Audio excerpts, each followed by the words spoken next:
How's it going here, future voters of Sean Gannon, future President of the United States of America, and I have a review of the Epson EF12 projector.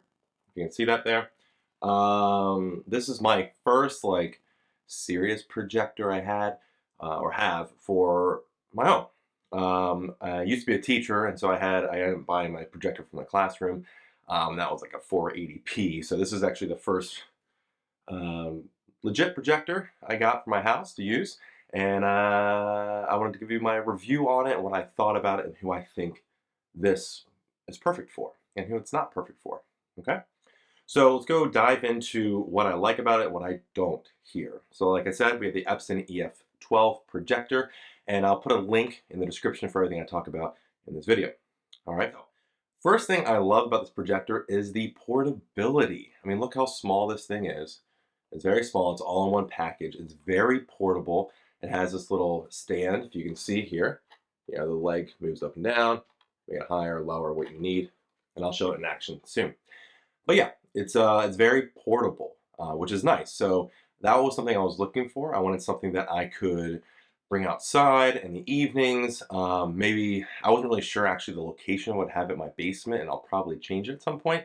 So I wanted something that was portable, I can move around, use it for many different features. I didn't really want to have a dedicated space always just for this projector. So I love the portability of it. That's a great aspect. The second thing is actually the speakers. So I was skeptical when I was looking at reviews online about these speakers. Some people said, oh, they're really loud, they're amazing. They're not amazing speakers, all right? A soundbar is better with a subwoofer, don't get me wrong. But this is better than basically any other speaker I've seen that's built in a projector, and it does the job well. It's similar to, I have like a UE boom. It's similar to that, maybe a little bit less in the quality, but it's clear. It's sound by Yamaha, and that's like the whole selling point of this. But it's a clear sound, and it can get pretty loud. Like I don't turn it up all the way. You know how like when you new TVs today, you turn the volume up really high, and well, it starts getting crackly. You can tell it's a bad quality sound. This one gets louder and it hasn't decreased in quality. It just, it's missing some of those bass notes and stuff. So if you're really looking for a theater system and you want a good sound, this isn't going to give you those bass notes. But the reason why I decided to go with it was, well, it has the HDMI ARC on there, and so an audio output too. And if I wanted to in the future, I can do that and have a sound bar. And so I was like, well, in the future, if I really want to upgrade, I could do that. But for what I'm using it for, it's perfectly fine. Okay. Number three thing here I want to talk about is the clarity on the walls. It's actually pretty fine. I have the whatever paint came with my house on our basement is actually the color that you see behind me here, and I'll show that now. But it's pretty clear on the wall. If I was a super videophile, and I'm sure there's better ways to do it. And at some point, maybe I will get a screen. But for right now, for what I'm using for portability, hey, it's great on the walls. I very quickly got this, set it up. I'm gonna watch a big screen TV, 130 inch, whatever. And it was great. So clearing the wall was fine for me. What I was looking for. If you're someone who's like super nitpicky on that, yeah, it's not gonna be as clear as let's say other ones, like $1,000 some, projectors that are pure projector, not this whole built-in thing. But again, this is what you're looking for. So for me, since I don't have, if I had like 4 projectors next to each other, you'll notice a difference probably. Other reviews online have that. Well, it's just this one in the basement. I don't really notice it. It's like your TV is great when you bring it home, but at Costco or you see them on the wall, you can tell the difference between higher end and lower end 4K TVs. This is just fine, to be honest. You bring it home, you're not going to notice it. It's good. All right. Number 4, the run hours. I think it's like 20,000 hours this thing has before you replace the light bulb, and that will probably outlast this machine for me. So I just didn't feel like dealing with another bulb at some point. So yeah, I like that aspect. It's a laser light, which is usually the super high-end models have that. Now this is only like 1,000 lumens, but like I said, I'll show you the different in a room where it's lights on versus lights off. I can have this in my basement. It's fine. The autofocus feature, that is actually super beneficial because for how portable this is, I don't have to spend any time trying to figure out the focus, changing it. It's it focused. It autofocuses for you. It's great. You can even have it angled on the wall. It'll kind of focus it for you and recenter it and do the auto correction there. So it's been great for that. Yeah, the only downside I would say is there's no zoom feature, but a lot of projectors don't have that. You pay extra for that. So if you want it bigger, you have to move it away from the wall. And if you want it smaller, you bring it towards the wall or your place that you're projecting on. So that wasn't a game changer for me. I wanted the portability aspect of it. And the zoom, some of these, I mean, there's places online you can, do your calculation for any model to see how big, how much space you need to, whatever size screen you want. But that wasn't a game changer for me. So, but yeah, there's calculations online. I think I'll put a link in the description for this one here so you can do calculations yourself, see if it fits in your space. I know you can mount this on the ceiling. I'm not going to do that, at least for now, because I want the portability of it. All right. Now, 6, Android TV. At first, I didn't really care for that. It has built-in Android TV, but it's actually been nice. I have an Apple TV that I can plug into it, and I'll use it for certain things. But just having Android TV for YouTube, for other stuff, just only Netflix isn't on there. That's the only downside, but I don't really watch that much Netflix anyway. If I did, I was plugging an Apple TV or Amazon Fire Stick or whatever. You plug it right there in the HDMI and you can watch it. So most people have that. I doubt most people just have this as their option. What's nice about the remote too is it has voice control on there. You have the autofocus buttons on there, and this is actually powered by Bluetooth and not aiming at it, so you can have the projector behind you or anything like that, and you can change channels or whatever you want to do that way. So you don't actually have to like point to where the projector is. Oh, with that Bluetooth, actually, this is a Bluetooth speaker. So where you have it, if you just want to listen to music and hook up your phone, you can do that as well. So yeah, I like that aspect of it. I want to talk about the low light. So the differences here, and this is probably the biggest critique of this, is some people complain if you're in a bright room, this is your main thing. I wouldn't necessarily have gotten this. As if upstairs where I have it, more all windows and stuff, you can watch TV during the daytime. At night won't be an issue. But right now I'll show you my videos of being really dark and light in my basement. But luckily my basement I can get very dark pretty easily.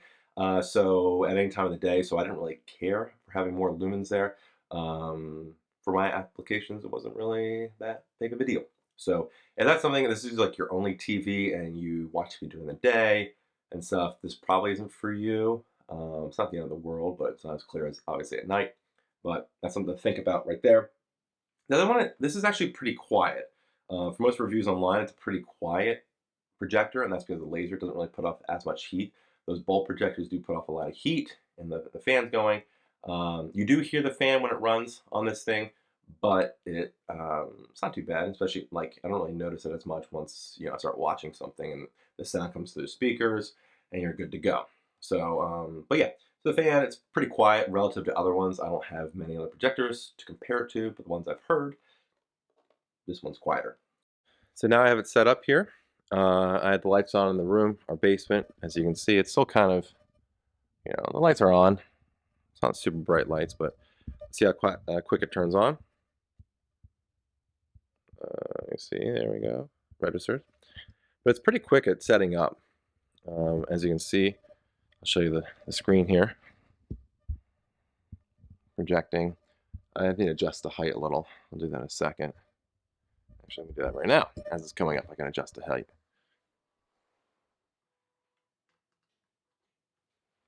All right, so it should be a little lower now. It's more or less. But you can see what it kind of looks like. Focusing. Starting up. It does this little thing. It registers. There you go. I mean, it's pretty bright. And our basement's all right with all the lights on. I think it's all on the ceiling. Oh, no, it's fine. So it alternated. I mean, I don't have it centered perfectly. But I'm going to put it here so you can see. Here, I'll zoom out here. So you can see everything. Oh, right in front of the camera. Good job, Sean. All right. So now you can see everything here. Let me go turn off some of the lights. We can see how crisp it is. So if I turn off the lights in my basement, I still have some. I actually have a spiral staircase, so the window upstairs I can't turn off. or close. But you can see, I mean, that's very, there's still some light in our basement coming from behind. But that is very crisp and bright. Um, yeah. But yeah, it's pretty easy to go. I would do a audio test, but that's not going to come in good through the camera, so it's kind of pointless there. But and it's very, very crisp here. So hopefully you enjoy. You can see what it looks like here. Pretty easy. Now I want to show you how quickly it is to refocus. So I'm going to redo this. Let's say change it up.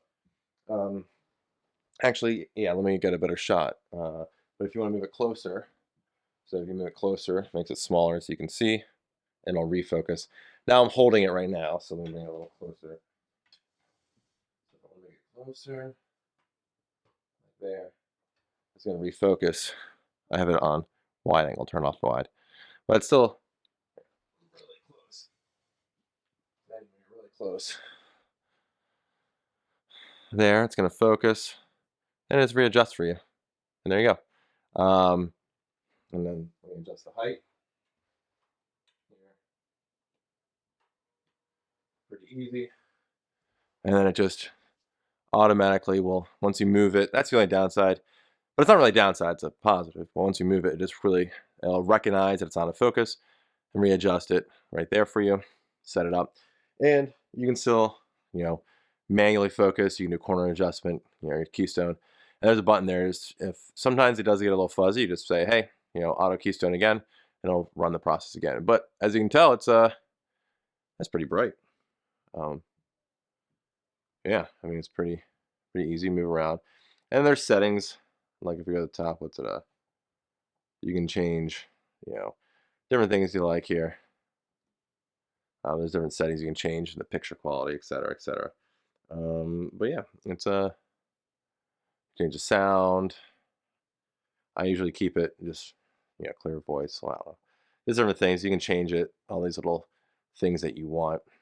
Theater mode, display, how bright it is, focus, the picture quality, light output. I usually keep it 100%, but you can change the temperature, things like that. So you can, I don't know, fool around with whatever your settings you like there, but you have the ability to do that there. So now, last thing is, who is this for? Who is this projector for? And I think it's for someone who really goes with everything I was saying, who wants the portability of it. Being super bright isn't a big issue for them. Like having a bright room, they have a place where it can be darker, or we close the blinds, things like that. They want an all-in package, and could possibly upgrade in the future. So if you're worried about the sound, this is adequate for the time being. You can get a soundboard for a couple $100, decent one, plug it in, good to go in the future. And maybe in the future, someone like this might want to upgrade to a much better projector for a permanent setup. But then you still have this for the portability aspect. It's kind of nice in that way. It's also flat on the bottom, so you could hypothetically, watch a video on the ceiling if you're laying in bed there. So, but anyway, yeah, I think this is for someone who likes portability. It's like this is a jack of all trades kind of projector. It's not the best in any single category, but it's pretty good in all of them. And so if that's what you're looking for, all in one package, yeah, it works for me. It'll probably work for you there. Now, would I buy this again? Yeah, to be honest. That was my big worry, is I would spend a whole bunch of money on something like this, and then regret getting it, and then I'm stuck with something, and then I try to sell it online, things like that. I actually got mine secondhand. I found someone on Facebook selling it. I thought I got it for a decent price, and I figured for me, if I did that, I could. I could sell it again if I really want to change my mind. But I'm going to keep it. I would definitely, after using it, I would have probably bought it new. Or actually, what I was thinking about doing, I almost did, was on Amazon. Sometimes you have renewed products. So I'll put a link for both. You have the brand new one and a renewed one. It's usually about $100 left that they have them. And it's like someone got it and returned it, but it still has the warranty. So if you want a warranty, you don't want to buy secondhand. Use Amazon or the link I have in the description, or for the company website. But yeah, get renewed says you $100, or you get brand new. You get the warranty. I was risking it by buying it secondhand on Facebook. This person was the only person selling it anywhere near me, and I kind of negotiated them down on the price. So I was like, okay, it's worth the risk now if I can get it for this price in case it doesn't like work well. But it's been fine. I'm not worried about the hours. I think projectors in general, I'm more afraid to buy secondhand because they have a place to bulb. You don't have any hours put on it. But since this one lasts so many hours, I wasn't as worried about that. So anyway, yeah, I would buy it again. I hope you like this video. And all the links I have down to Amazon are affiliate links. Help support this channel. And if you do purchase this, and this was the final decision that helps you make the right call, get this product here, use my affiliate link. I get a little kickback. Again, Epson did not pay me at all to make this review. I want to give you an honest review about what products I like and use and what I think about them. So that's my honest take about this. And don't forget to vote Gannon on the next election, whatever it is. So, Sean Gannon, future President of the United States of America, signing off.